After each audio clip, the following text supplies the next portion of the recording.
Folks, the outbreak is finally over. We did it. Mm-hmm. Okay, not our outbreak and not we. We didn't do anything. But in good news for the Democratic Republic of the Congo, the Ebola outbreak that they've been dealing with in the northeast of their country is finally over after 2 years. So good for them. Yeah. But no, our outbreak, the COVID-19 one, not over. Not even close. It's round 2, baby. Round 1 sort of never ended. Yeah, well. Arizona, Florida, Texas, Georgia, and California continue to break daily records for new infections, and the U.S. as a whole hit a new single-day record of 48,365 new cases on Tuesday of this week. But the numbers are so high they're meaningless at this point, right, guys? Wow. Arizona, they're in the lead per capita. Mm-hmm. Not a very populated state, but per capita, they're killing it, literally. Florida is just barely trailing them, and California, Texas, and Florida are each getting more daily cases than Italy had at its peak back in March. Yeah. Cool. Dr. Anthony Fauci, director of the National Institute of Allergy and Infectious Diseases, said this week in a Senate hearing that the way things are going, he wouldn't be surprised to see cases hit 100,000 per day. But despite this deadly ongoing national embarrassment, Texas's Lieutenant Governor Dan Patrick still seems to have just learned basically nothing. And you know what? He doesn't intend to. On the Laura Ingraham show this week, Patrick said of Dr. Anthony Fauci, "I don't need his advice anymore." And, quote, Fauci said today that he's concerned about states like Texas that skipped over certain things. He doesn't know what he's talking about. We haven't skipped over anything. The only thing I'm skipping over is listening to him. A bazinga. Got him. That old talk show host is coming back, baby. Mm-hmm. Yeah. I forgot he got started as a fucking radio guy. No. I think he brought Rush Limbaugh to Texas, if I remember correctly. At least on the airwaves. Wow. Meanwhile, though, the situation has gotten so dire that a surprising number of Republican politicians are actually finally coming around on the mask issue. Yeah. Representative Liz Cheney tweeted out a picture of her father, former Vice President and war criminal Dick Cheney, wearing a mask with the hashtag "Real Men Wear Masks."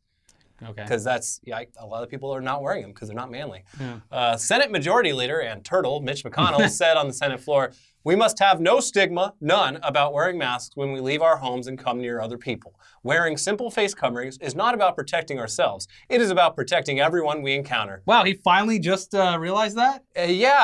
Mike Pence has been wearing masks more and more and urging others to also wear them. Marco Rubio told reporters everyone should just wear a damn mask.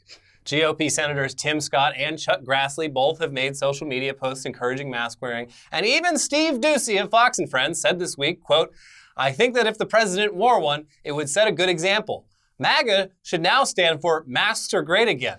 I do, good for them. They're finding a way. Good for them for coming around, but Way too late. But only because they realized that you couldn't just ignore this problem. Yeah, and now it's actually going to seriously affect everything. It's affecting red states now. Yeah. So now it's not just some big hootenanny city problem. It's actually affecting Trump's base. Yeah, so again, bravo for coming around 3-4 months too late, but coming around nonetheless. I mean, listen, they're now even calling out their own party's president on the topic. So that's a big step. Republican Senator Lamar Alexander of Tennessee said at a hearing this week, quote, "Unfortunately, this simple life-saving practice has become part of a political debate that says if you're for Trump, you don't wear a mask. If you're against Trump, you do.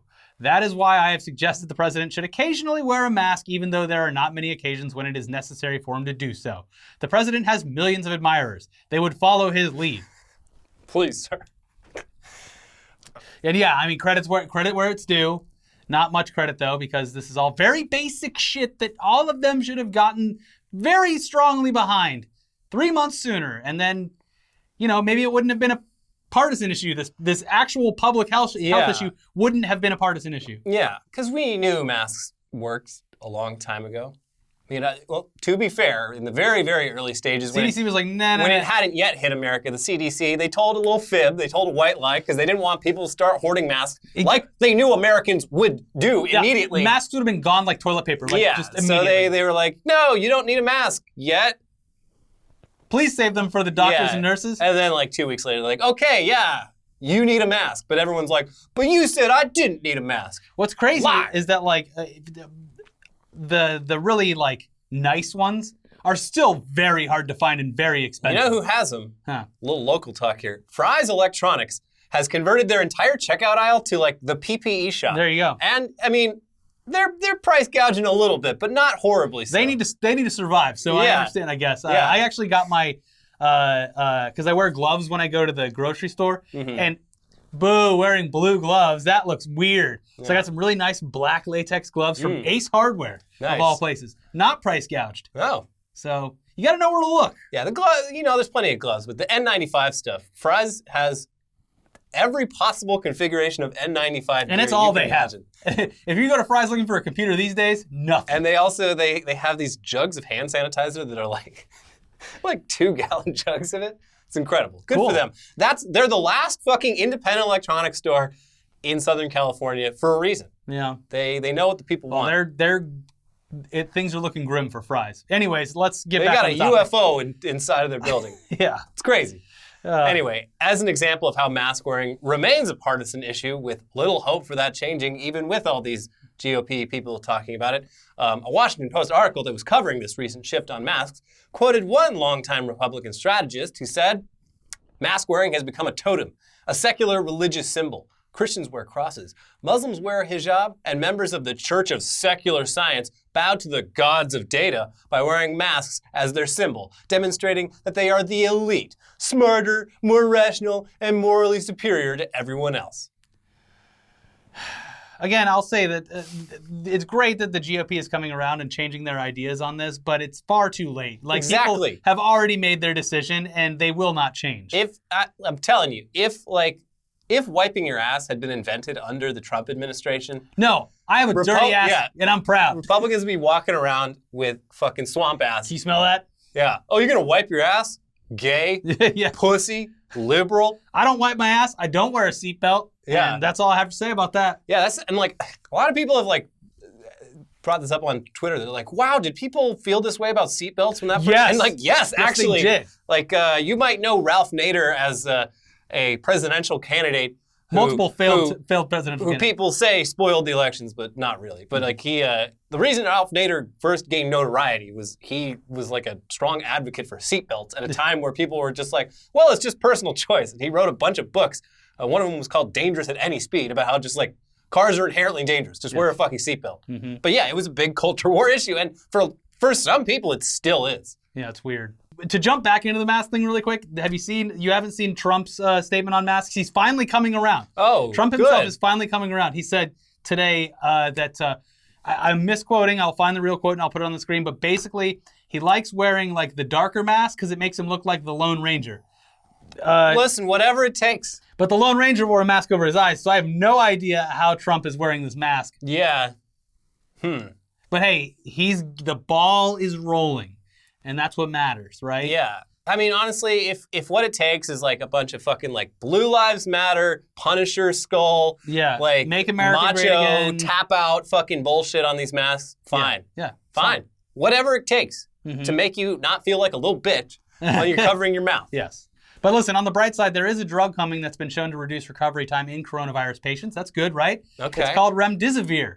And while it was originally developed as a treatment for Ebola, testing has shown in recent months that it shortens recovery time by a few days. So it's not a cure, and it also hasn't shown any promise at actually reducing fatalities, but it's something. Okay. If you have it and you're young and healthy anyway, and you probably would get over it anyway. Gives you a slight edge. Yeah, reduces the time. It's like taking the Zicam at the first sign of a cold. Okay. And guess what, guys? We're going to have it. It's finally coming to the market at the very reasonable price of $520 per vial, or $3,120 per treatment. That seems like a lot. That is a lot, but in America, that is pennies basically when it comes to healthcare. Yeah, that's 10 Advil. Yeah, that's like 1/20th of having a baby. Yeah, of course, that's before your health insurance kicks in, but it's so far unclear how much the average remdesivir course is going to cost, even if you're insured.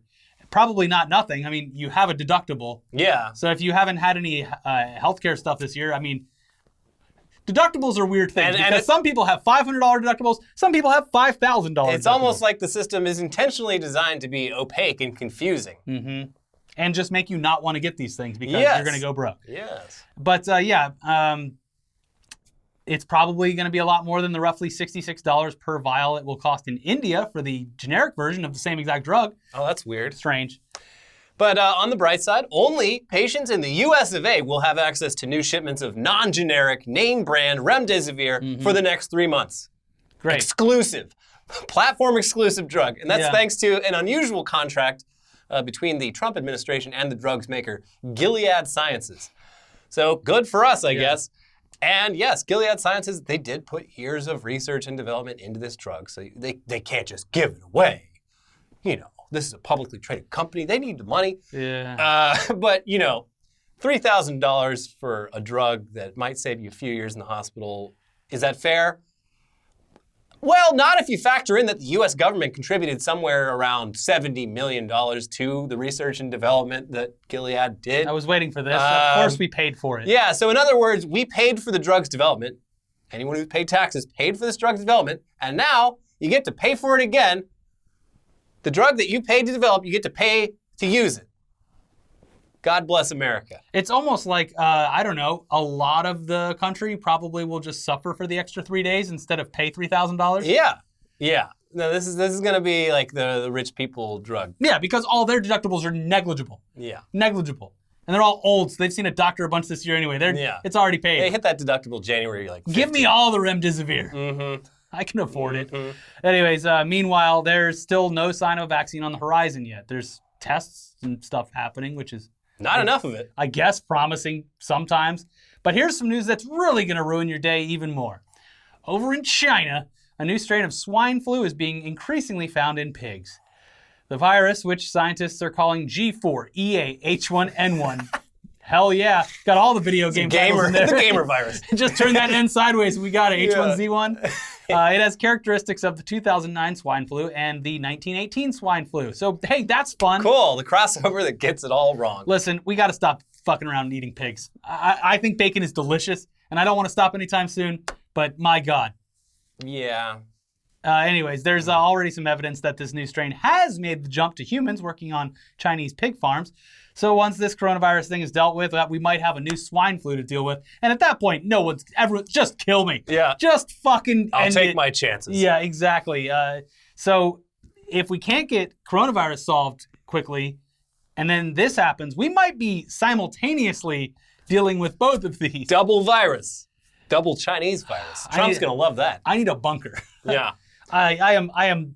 Yeah, we laughed at preppers for a long time, and now who's laughing now? Yeah, they're the ones laughing at me, and rightfully so. Yes. I don't even own a gun. I'm defenseless. You can't get one. Have you passed the gun stores over here in Burbank? Yeah, God. They're lying around the corner. Yeah, all the good shit's gone. Get a little pea shooter like that lady from the guarding her property. Get a fucking high point pistol that's going to blow my thumb off. Mm-hmm. Nah. Anyways. That's all quite depressing. Yes. Everything, just all of it. So let's switch gears now to something a bit more positive. So zoos and aquariums are fun to visit, or at least they were when they were open, because you get to see wild, exotic animals up close. But they can also be really shitty for the animals, especially marine animals like dolphins, who are supposed to be out there in the ocean doing dolphin things and not stuck in a swimming pool doing tricks. But recently, a VFX company called Edge Innovations unveiled a robotic dolphin that is so realistic looking that it fools people that are standing right next to it in the water. They're calling it a real-time animatronic, and the footage that they've shared of a live demo of this prototype is incredible. Yeah, the idea of a robot dolphin actually goes back 20 years to an exhibit at Disney World's Epcot Center featuring a robot called the Dolphin Robotic Unit, which was pretty realistic, but obviously still clearly a robot. But a lot has been accomplished in the tech in the last 20 years, and this new dolphin robot features a realistic skeletal and muscle structure, a 10-hour battery life, and it looks and moves exactly like a dolphin. It's just controlled remotely by puppeteers. And pretty much anything that's done with real-life dolphins at aquariums could be done by these robots, and no one would know the difference, except all these zoos are going to have to pay people to puppeteer them, and they don't have to pay the dolphins, baby. That is true. But, maintaining a dolphin operation can't be cheap. The invisible hand of the free market will drown these dolphins. Yeah. But this fucking video, I was watching it, I was like, okay, well, when's the part where they show the robot dolphin? This is just real dolphin for comparison purposes. It's like, no, this is the robot dolphin. I'm like, holy shit. Yeah. That's wild. Well, we're just going to have to wait and see if one of these robot dolphins sexually assaults a human, and then we'll know that they've become sentient. Who's at fault when that happens? The puppeteer. I guess so. The puppet master, as you would say. I don't know if they put dicks in these dolphins. It might be an upgrade. That you have to go for realism. Yeah. Yeah. So yeah, it might be a while before you get a chance to see one of these robot dolphins yourself, though, considering that the cost will probably be between $40 to $60 million per unit. But there's plenty of dolphins out in the ocean we can steal. Right, but also it's likely going to first appear at an aquarium over in China, where the wildlife trade has been banned in the wake of COVID-19. Mm-hmm. But considering that the robots don't require food or veterinary services and can basically live forever with maintenance, we can probably expect these to show up in U.S. aquariums and theme parks eventually. Also, who are we kidding? Probably the military. Yeah. And they actually probably already have robotic spy dolphins like this and probably have for a very long time. Yeah. This company, Edge Innovations, Especially at that price tag, the military is the only thing that's going to pay for it. Yeah. Well, in this company, they started off in movies. So like, they made a bunch of like sharks and whales and shit for movies that are also like, even the stuff 10 years ago, I'm like, you would never think that wasn't a shark. And you like every year or so you hear like, fucking like Russia accuses like Sweden of using a robot dolphin to spy on them, or like Israel accuses Iran of using a robot dolphin. I'm like, that's ridiculous. Or every bird in America is secretly monitoring all of us. I mean, maybe. There are certainly some up there. If they can do a dolphin, they can do a bird. The crows are massive, and you can't tell by looking at them if they're real or not. It's all about owls. All slick black. Now, I think the crow has the best capabilities to hide mechanics within it. Yeah, okay. Yeah. Although the owl, don't underestimate the owl. Yeah. It can turn its head all the way around. Mm-hmm. It's basically a security camera mounted on a bird. Then again, crows, they got a whole wide vocal range. It's true. They could chirp back and send code. You wouldn't even know it. Yeah. So that's cool. This was supposed to be a fun story, and now it just got like really sinister, and now we can't trust animals anymore. In the future, anything that's developed will be instantly weaponized. There is no more fun in this world. Yeah. There is no more fun. Yeah. Anytime the Disney Imagineering team comes up with something, there's, I guarantee you, a government contractor in there going like, all right, so we saw that you made... Hey, that's really cool. Yeah. Yes. You mind if we take the specs back to the Pentagon? Maybe we'll find a use for it. Maybe we'll come up with a little virus that shuts your company down for 6 months. That was 40, 50? Here you go. Yeah. Your tax dollars at work. The only reason the coronavirus happened is because the Pentagon shut down Disney World because they wouldn't release the specs on the Avatar ride animatronics. Mm-hmm. They're like, guys, wouldn't it be terrible if both your theme parks shut down for like 6 months? We're not going to do it. There's no way we're giving you the plans. Go get the virus out of the vault. Set it free. Show these guys we're serious. Oh, Bob Iger, this is the last time you mess with the United States government. Anyways, another potentially good news for the planet. Researchers in Korea may have developed a cost-effective way to recover gold from e-waste. E-waste recycling is one of those things that everyone agrees should be happening, but in general, it's too difficult, too time-consuming, and it's also expensive to disassemble old electronic components. So they just end up in landfills. This new method, however, it involves dissolving circuit boards in acid, then adding an organic polymer called Perforin, which is naturally porous and wants to fill those pores with metal atoms, especially gold. So Ars Technica describes some of this research. Quote, finally, the polymer was put through a pretty authentic test. The researchers took 7 circuit boards from a junkyard and put them in an acid bath to leach out the metals. Then they mixed in their polymer, adjusted the solution, and kept it stirring for a couple of days. Although other tests showed that 99% of gold can be scavenged in about 30 minutes. Filtering separated out the polymer and its hull of gold. Adding acid again causes the polymer to let go of the gold, which precipitated as a solid nugget that accounted for 94% of the gold leached from the circuit boards. Cool. Also, the polymer only costs around $5 per gram to produce, and that gram can capture $64 worth of gold and then can be easily reused. When this process is commercially available, we're looking at a new gold rush. All those graphic cards that are sitting around because of the Bitcoin boom that died, throw them in the acid. Yeah, baby. There's a lot of e-waste that's just sitting around in landfills. There's gold in them landfills. Yeah, it's going to become very lucrative if you get there in time before the landfill is turned into a golf course or something. Yeah. Got to get in there before they bury it. Or you find out where they buried it. Then you dig it up, just like the ET cartridges. Yeah. It's cool that this is happening. It could be very lucrative, and also it's a valid reason to stop putting e-waste in landfills, which is good as well. I saw something. It was like there's more gold in like just electronic e-waste landfills than in any of the active gold mines currently on Earth. Yeah. So this is like cool, but it's also like, this is totally just one of those dystopian things and like, people like are Ready Player clicking One. through Yeah, it's like, landfills. what's your job? Like, I'm fucking e-waste gold miner. Yeah. I just like go find old circuit boards and Like I do said, this process on them. no good news ever again. Yeah. Good news stopped. Immediately go to like the dark place. Good news stopped in like 2013. It's over, pals. You're just digging through e-waste, just breathing in toxic shit. Like, I'm a gold miner. It's time to take a moment right now, and you need to, like, before the memory starts to fade, really enjoy the memories that you had before everything went to shit. Yeah. Because soon enough, those memories are going to be gone. It's just a part of getting old. You remember less every day. So enjoy the past before it's gone, because the future not looking too bright. No, nor the present. The present sucks too. That's enough good news. It's all bad news from here. Let's check in now with the king of bad news, the bad news king, Bad News Phil Arrigo, who I believe wants to discuss some privacy nightmares. Phil, can you tell us about the privacy nightmares? Hey, do you want to talk privacy nightmares? Good, because that's literally all I do. Okay, let's start with phones. So developers got their hands on Apple's iOS 14 beta shortly after it was announced last week. And buried under all the flashy stuff Apple talked about was a very important feature. A little teeny banner pops up when an app copies your clipboard.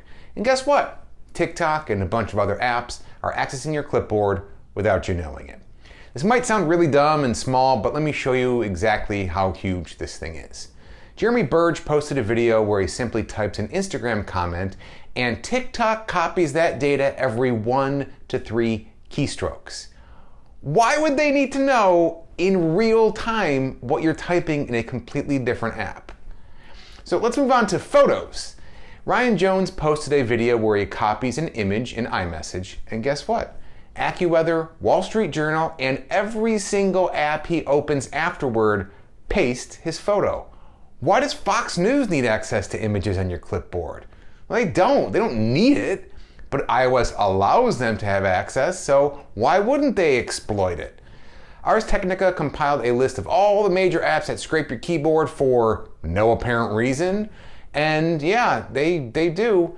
It does make sense for like certain things to have access, like let's say you look up a restaurant in your browser and you want to paste it into Google Maps for directions. That makes sense.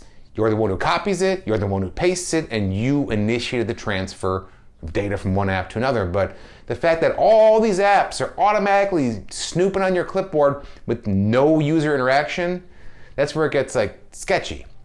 Seriously, why does 8-Ball Pool, Fruit Ninja, or PUBG Mobile need access to your clipboard? And to take this up a notch, if an app can paste your clipboard data, they can send that data to their servers, which is really creepy. Tencent, the behemoth that owns Riot Games and controls PUBG Mobile and a lot of other developers, yeah, they've come under fire for privacy issues in the past, and they're copying your clipboard. TikTok has been flagged by several US agencies and is banned from being installed on government employees' devices. And oh look, India just banned them over privacy concerns. So yeah, nearly anything you do on your phone might be sent to these companies, and no one has any idea how much of that data they're actually capturing, saving, storing, or what they're doing with it. It gets even worse when you consider a feature on Apple products called Universal Clipboard. So this is a cool feature that allows you to copy something on one device and paste on another. So you can copy an address of something you're reading on your iMac and paste it to your iPhone, and then boom, you now have that article on the go. Same is true for photos. You go, oh, take this picture, copy, paste it into Photoshop, neat. Until you realize that anything you copy on your desktop or laptop is transferred to your phone behind the scenes via Universal Clipboard and can be accessed by any app you open on your phone. So here's a nightmare scenario. You copy your password on your computer to, I don't know, pull it out of something and paste it somewhere, and now it's on your phone and every app you open. Let's say, you're talking to your boo, you take a nice nude for them, and you copy it, and it gets transferred to your phone and sent to, Tencent or TikTok. So, yeah, considering that these apps might already have a profile on you, or know your email address, or GPS coordinates, or IP address, or, any of that stuff, or maybe they're linked in Facebook, so they have all that data. It's pretty terrifying how much data they can siphon out of your keyboard and, which formerly didn't seem scary, but now they can paint an even more accurate picture. So things are a little less clear on Android when it comes to the details, but the big bad news is it appears that all apps can access your Android clipboard. So that sucks. TikTok responded and is like, no, this is just a big misunderstanding triggered by a feature designed to identify spammy behavior. Plus, they claim they didn't store any clipboard data on their servers and they will stop collecting it in the future. So, thank God. I'm sure they definitely didn't keep any data, and in case they did, I'm 100% sure they will delete it because I'm being sarcastic. Never trust any companies, especially not social media companies. But, who you can trust is not the cops. I touched on this story at the end of last week's TechNewsDay when the police arrested the wrong man based on facial recognition. And this isn't an isolated incident. The Detroit police chief claims facial recognition software misidentifies 96% of the time. So flip the math, it's only correct 4% of the time. I feel like that's how often you win on a scratch-off lotto ticket. So it sucks. In this particular case, when the wrong guy was arrested, his name was Robert Williams, and police suspected him of stealing $3,800 in watches. Why did they think it was him? Well, they used facial recognition software to match security camera footage to the Michigan driver's license photo database. The problem? According to the ACLU, face recognition technology can't tell black people apart, and that Robert Williams' only thing in common with the suspect caught by the watch's shop surveillance feed is that they are both large-framed black men. And this isn't an isolated incident. In late 2019, a study showed that facial recognition is significantly less accurate with non-white faces. And this is nothing new when Google launched its Google Photos app that uses advanced analysis to identify what's in photos, and it'll tell you whether that's a sandwich or a forest or whatever. It accidentally tagged 2 black people as gorillas. But don't worry, Google fixed the issue by removing gorillas from its list of photo tags, so they fixed it. They didn't fix it at all. It's all there. They just took one word out of that. So yeah. So facial recognition, it's problematic. It's a bad, scary software, and as it grows more accessible and affordable, some cities are thankfully seeing the privacy and accuracy issues and avoiding it. San Francisco banned facial recognition in May of 2019, and Boston recently did as well, so good for them. Thankfully, Congress has introduced a bill to ban it on the federal level, but they just introduced it. It has a way to go before it becomes a reality. So the crazy thing here, there's an extremely cheap and easy way of thwarting facial recognition software. But also, and here's the crazy part, you can also help stop the spread of coronavirus at the same time. Wear a mask. That's it. Please wear a mask. Please, God, I beg of you, wear a mask. Wow, thanks, Bill. That sure cheered me up. Now let's close out the show by looking at the absolute avalanche of content bans going around. Many of them long time overdue. The biggest is probably Shane Dawson, who still has his YouTube channel, just not the monetization for now. And we're not even going to attempt to address the most recent drama between Shane Dawson and these other beauty vlogger people. I don't understand it. Apparently, it's very spicy. You're going to have to go to Phil DeFranco's channel to have him unpack the YouTube There's drama. someone named Tati who's apparently like 40 years old and got tricked into making fun of the other guy that wasn't Jeffree Star or Shane Dawson. Don't care. We said it when he was doing that documentary with Jeffree Star. We were like, this isn't even a documentary. He's just hawking his fucking cosmetics. Yeah. Anyways, he's got plenty of money. He'll be fine. Yeah. But no, the reason Shane Dawson's monetization was taken away is it's actually not because of this new drama, I think. I don't know. But it was because he made a preemptive apology video for the decade of racially insensitive content that he made, clearly trying to avoid being publicly canceled by getting out ahead of it, like fellow YouTuber Jenna Marbles, who did nothing wrong. I said she learned from her mistakes. I think she just really wanted a break, and this was like perfect timing. Just like, yeah, all right, all the examples that she showed, I was like, okay, but you apologized for it and moved on from that. She did like blackface and shit. Like, yeah, it wasn't great. Yeah, but, compared to a lot of other YouTubers, Jenna Marbles was pretty low on like the. Yeah, exactly. Well, and it is funny too, seeing like, because everyone's digging up all this old shit, seeing like pretty much every comedy at some point fucking did it. 30 Rock, Stella, Howard Stern got roasted for it. Mad Men had like an episode like. But in the context of a lot of these shows, like the Mad Men one, it's like it wasn't done as a joke. It was done like this is a horrifying thing that used to happen in the 60s when the show takes place. Did you see the Golden Girls episode that got removed because they had mud masks on? Yeah, this is like look, like in a lot of cases, like this shit was insensitive, but it's like no, people like.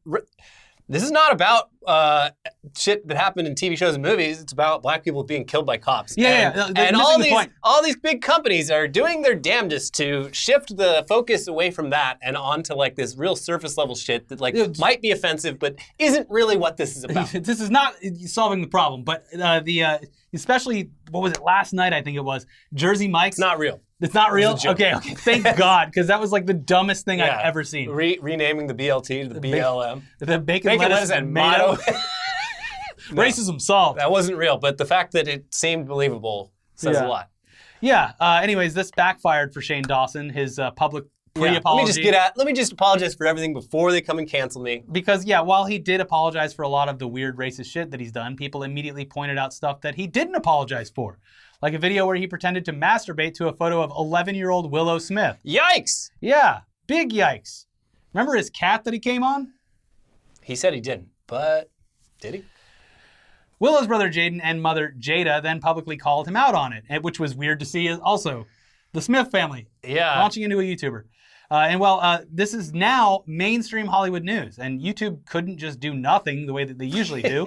They had to do something. I mean, the Smith family, Will Smith's got their YouTube channel. He was in the YouTube Rewind video last time, or the time, who can keep track? But, Dawson, he also had various products of his dropped by retailers, but he's a millionaire, and this will probably blow over for him. He's going to be fine. Yeah. I do think that it is, everyone's worried about an adpocalypse, but YouTube was pretty proactive this time with being like, That's what they're trying, because they know. The problem was the other times they kept letting it go. Because this one, it's like, if you look at it from YouTube's perspective and the perspective of advertisers. They gave this man an award last year. Yeah, most people aren't like tuned in. So there's just going to be like, wait, did you hear the top YouTuber masturbated on a picture of a child?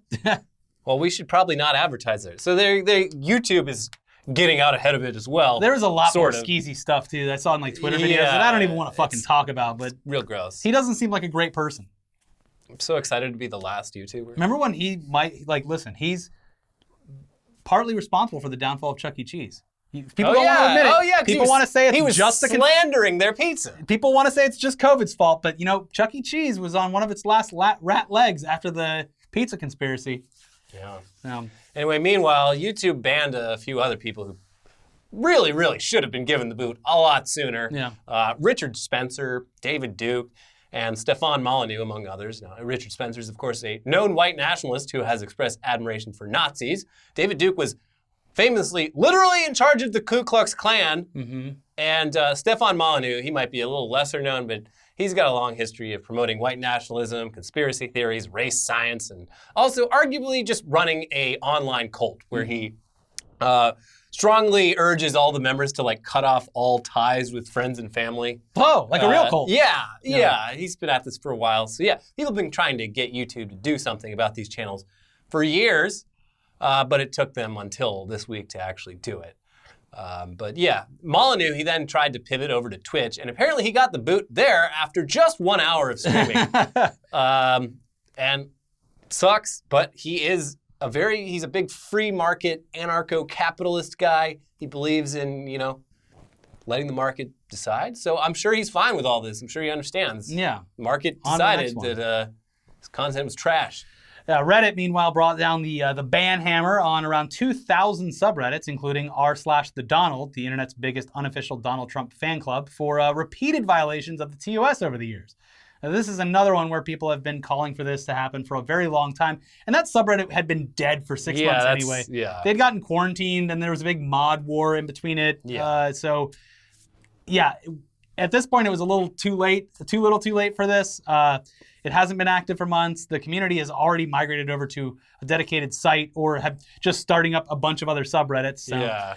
And to provide some ideological balance here, the other big sub that Reddit banned was r/Chapo Trap House, a fan sub for the left-wing comedy podcast, which the actual podcast hosts have openly hated for years. Yeah. They were very happy about this subreddit being banned on the most recent episode. I mean, I've spent a little bit amount of time on the Chapo subreddit when it was around, and I mean, I think the worst things they ever did was like calling. They did a call for people's deaths, but it was like the death of like people who do slavery, slave owners. Yeah. But you know, Reddit's they gotta walk that tightrope. Be like, okay, the president's favorite subreddit and just some fucking podcast. And Cumtown got banned as well, I believe. And just a bunch of other like. I'm going to hell for this, I think. Yeah, a bunch of meme subs for like.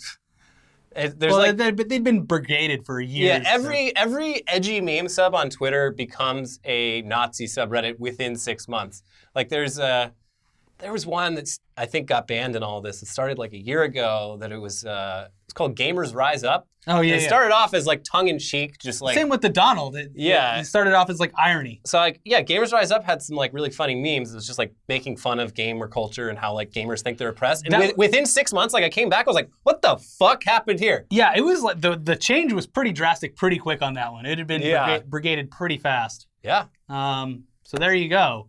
Meanwhile, though, Twitch has banned the president. Temporarily, at least. Donald Trump's Twitch account was suspended for hateful conduct, which in this case was simply a rebroadcast of Trump's 2015 press conference announcing his run for president, in which he infamously said of Mexicans, quote, "They're bringing drugs, they're bringing crime, they're rapists, and some, I assume, are good people." And over on Facebook, they banned a whole network of accounts, pages, and groups related to the Boogaloo movement, which is basically people with lots of guns who really want a second, they claim revolutionary war, not civil war, but civil war to happen, and often have very racist reasons for wanting that to happen. Also, they ruined the Hawaiian shirt. I'm not going to let them ruin the Hawaiian shirt. I'm a proud owner of several Hawaiian shirts. I have multiple Hawaiian shirts, and I love them. I think as long as you're not wearing a Hawaiian shirt with and a also gun? like tactical gear and a fucking gun, like no one's going to mistake you for a Boogaloo 3%er type. We let them take Pepe. We will not let them take the Hawaiian shirt, damn it. I don't think they can. It's a symbol for the big fat party animal, and we refuse to let someone else have it. It's some nice flair. It's the only floral patterns a man can wear without having his masculinity questioned. I know, we can't let him have it, and we're not going to, okay? Also, Facebook is dealing with a different kind of ban, which is big advertisers pulling their ad spending from that platform for at least the month of July in protest at how little Facebook has done in the past to curb disinformation and hate speech.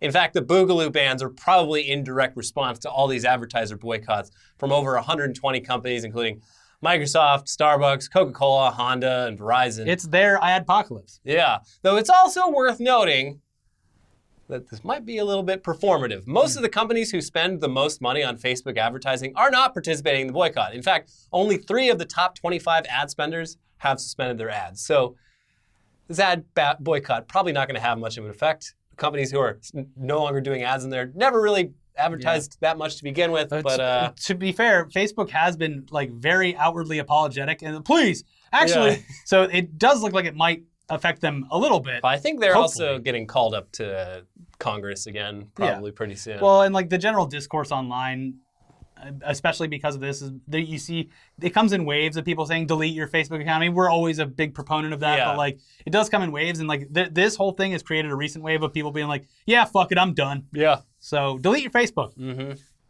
Welcome to freedom. The one good thing you can look forward to, a life without Facebook. But speaking of bans, China is pretty much banned in India, or at least Chinese apps like TikTok and a few dozen others. If you haven't been paying attention to news from that part of the world and want something new to make you worry, China and India have been involved in an escalating border conflict for the last month or so that looks like it might lead to an actual war. So that's happening on top of everything else. Yeah, people have died. They really don't like each other. It's, starting with banning TikTok and a bunch of like apps, but should be interesting. Yeah, very interesting. What a fun time to be alive. Front row for the apocalypse, as they say. Especially considering, all the entangling alliances that both countries have. Always a good, starting point for a war that turns into a world war. So that's fun. I am not optimistic about the future. No. There, I'll say it. And also, Kim Jong-un blew up that building that they built like 2 years ago to start peace talks between North and South Korea. Nah, boom. It's like, nah, blow it up. And yeah, it seems like that, all of that progress, Gone. Yeah. Cool. The future Great. sucks. Yeah, it does. Anyways, if all of that makes you want to just fly directly into the sun, let's end things. Actual positive note here. A new time-lapse released by NASA of the sun. Cool. It's pretty cool. This is a 10-year time-lapse. It takes an entire hour to watch, with each second covering a single day. And it was made using 425 million photos taken at NASA's Solar Dynamics Observatory, which has just been up there floating around in orbit, snapping shots since 2010. So this is a real labor of love here, and it looks fucking awesome. It's like a cool visualizer for your tunes. Yeah, exactly. Anyways, that's it for today's episode. Feel free to watch the other episodes that we have over here. And I mean, I know it was kind of sad, not really optimistic episode, but you know, have fun inside this weekend, 4th of July. Just don't go out. Yeah. Cook some burgers in the kitchen and enjoy that. You cook them in your yard if you've got a yard. Nobody's got yards these days. Balcony. Okay, fine. Do whatever you want, but don't spread the virus. I just want to grill. I just want to grill and chill. Yep. All right, bye. Bye.